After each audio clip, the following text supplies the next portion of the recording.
Welcome to the Old Coins Explorer, where we explore the hidden secrets about coins. Let's take a moment to appreciate something you might have handled hundreds of times and never really looked at closely: the 1996 Australian 50-cent coin. At first glance, it may seem like just another coin in your change, but beneath that 12-sided surface lies a rich history, unique design, and a hidden world of numismatic intrigue that's slowly gaining traction in the coin collecting community. If you've ever found one lying in your drawer or at the bottom of your wallet, hold on to it, because we're about to explore why this coin might be more special than you think. To start, let's talk about the basic design and structure. The 1996 Australian 50-cent coin is large and bold, literally. It's one of the biggest and heaviest coins still in circulation in the country. It weighs in at 15.55 grams and measures 31.65 millimeters across. Unlike most coins that are round, this one's dodecagonal. 12 sides that make it immediately recognizable by touch alone. The composition of the coin is 75% copper and 25% nickel, giving it a silvery appearance and a solid feel. The coin's edge is milled, which means it has tiny ridges all around it, not just for aesthetics, but to prevent coin clipping, an old-school problem where people would shave off small bits of precious metal from coins. The reverse of the 1996 coin features the Australian coat of arms, designed by Stuart Devlin. It's a visual feast that includes a kangaroo and an emu standing on either side of the shield. The shield itself showcases the badges of the 6 Australian states. Above it, a 7-pointed star known as a Commonwealth Star, and surrounding everything is a backdrop of intricate detail that adds to the coin's beauty. You really don't have to be a coin expert to admire the craftsmanship here. Flip the coin over, and you're greeted by the familiar profile of Queen Elizabeth II, designed by Raphael Maklauf. His depiction of the Queen was used from 1985 to 1998, and it's instantly recognizable for its elegance and grace. The Queen is facing to the right, and is wearing the George IV state diadem. The inscriptions around her portrait include Elizabeth II and Australia 1996. Now, let's dig into minting details. In 1996, approximately 25.7 million 50-cent coins were produced by the Royal Australian Mint. That's a fairly standard mintage for 50-cent coins at the time, neither extremely rare nor overly common. But here's where it gets interesting. Within that batch are coins that are in spectacular condition, error coins, and even some that were included in mint and proof sets. These small distinctions can significantly affect the value and collectability of the coin. Mint sets are special collections released by the Royal Australian Mint each year. They include uncirculated versions of the standard circulating coins. Proof sets are even more exclusive, featuring coins struck with specially polished dies and blanks to create a mirror-like finish. If you have a 1996 50-cent coin from a proof set, it's not just shinier, it's rarer and more desirable to collectors. So, why does a 1996 50-cent coin matter in today's world? For starters, there's been a resurgence of interest in Australian decimal coins. As we move further away from the 90s, people are starting to look back with nostalgia. They want to own a piece of that era, and coins offer a tangible, historical link to past. The 1996 coin is now approaching 3 decades of age, and in numismatic terms, that's just about when interest begins to heat up. Collectors aren't just looking for coins, they're looking for stories. And the 1996 50-cent coin has plenty to tell. It came out during a time of global change, when Australia was moving through shifts in politics, culture, and technology. It's a marker of a moment in time. That's what makes coin collecting so appealing. It's history you can hold. Another layer to its value comes from error coins. These are coins that were minted with flaws, double strikes, misalignments, die cracks, and other manufacturing anomalies.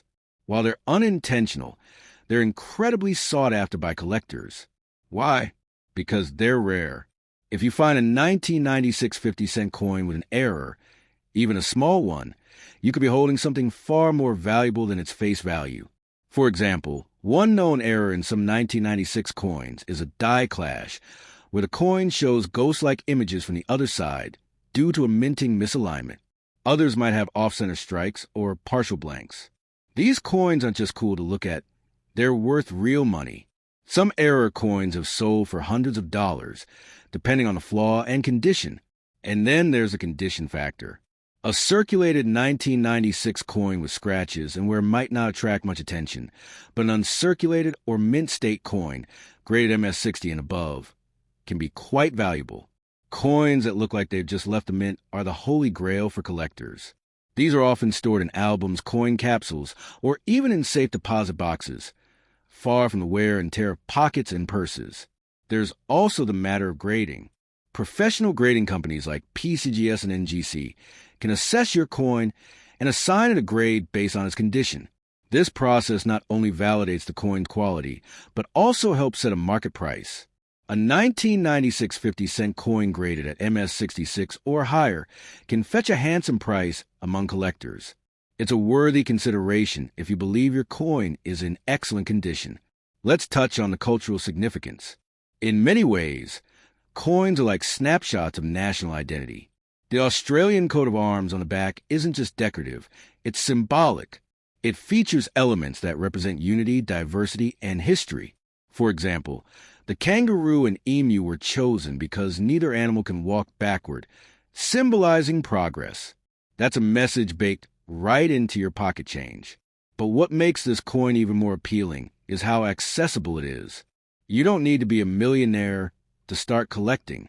You don't need to fly across the world or spend years researching. You just need a keen eye, a little patience, and a willingness to learn. That's why the 1996 50-cent coin is such a great entry point for beginner collectors. It's affordable, it's interesting, and it holds real potential. You might wonder, where can I find one? The answer is simpler than you think. Start with your own home. Check old purses, piggy banks, kitchen drawers, or any coin jars that haven't been touched in years. Ask your parents or grandparents. They may have some tucked away. And if that fails, head to local flea markets, antique shops, or coin dealers. Online platforms like eBay, Gumtree, and Facebook Marketplace also list these coins regularly. As we wrap up this part of the journey, think about the coins you encounter every day. Don't just spend them, study them. Look closely, because sometimes value isn't just measured in dollars and cents. Sometimes it's measured in stories and history and in the thrill of discovery. And that's exactly what the 1996 Australian 50-cent coin offers. A gateway to something richer, more meaningful, and undeniably captivating. Imagine this. You're sorting through a handful of old coins, something you haven't done in years. Among them sits a 12-sided silver coin, its edges slightly worn, the coat of arms glinting under the light. You flip it over, 1996. For most people, this would be the end of the moment, just another coin. But what if it wasn't? What if this coin was a tiny treasure hiding in plain sight? The 1996 Australian 50-cent coin has quietly become a centerpiece in the world of everyday numismatics. Unlike flashy commemoratives or ultra-rare mint errors, this coin's beauty lies in its subtle story, one woven through national symbolism, the passage of time, and the thrill of rediscovery. Let's start with why 1996 matters. It wasn't a special anniversary. There was no national event. And yet, this makes the coin more compelling. With no commemorative reason to mint anything special, 1996's 50-cent coin flew under the radar. That's what gives it charm. It wasn't made to be noticed, which makes it all the more exciting when it is. In that year, approximately 22.3 million coins were minted. Not the lowest mintage by any means, but modest enough to spark curiosity. What really draws collectors in is the possibility of overlooked variants. Over time, experts and hobbyists have noted subtle differences in rim thickness, die alignment, and even minor strikes that appear as faint doubling. Are these minting errors? Production quirks? Nobody knows for sure, and that's the magic. It turns every 1996 coin into a potential mystery. Then comes the design, a timeless feature. The reverse side displays the Australian coat of arms. The kangaroo and emu facing each other, standing tall beside a shield that symbolizes Australia's states. It's an emblem of unity, but also of distinct identity. And unlike many coins that change designs yearly, the 50-cent coin has retained this powerful imagery over decades. But why is the 1996 version so intriguing to collectors? Some say it's the aesthetic balance, a clean strike, bold relief, and the well-centered detail of that year. Others believe that certain 1996 coins have held up remarkably well compared to other years, showing fewer blemishes and better luster. A well-preserved 1996 coin with full detail and no significant marks can easily fetch a premium from enthusiasts, sometimes up to $20 to $50 or more, especially if slabbed or graded. Even more interesting is how this coin plays a role in Australia's cultural memory. Mid-1990s Australia was shifting, economically, politically, and socially. While the coin doesn't depict this directly, it's a quiet witness to change. Think of it as a time capsule in your pocket, a frozen relic of a specific moment in national evolution.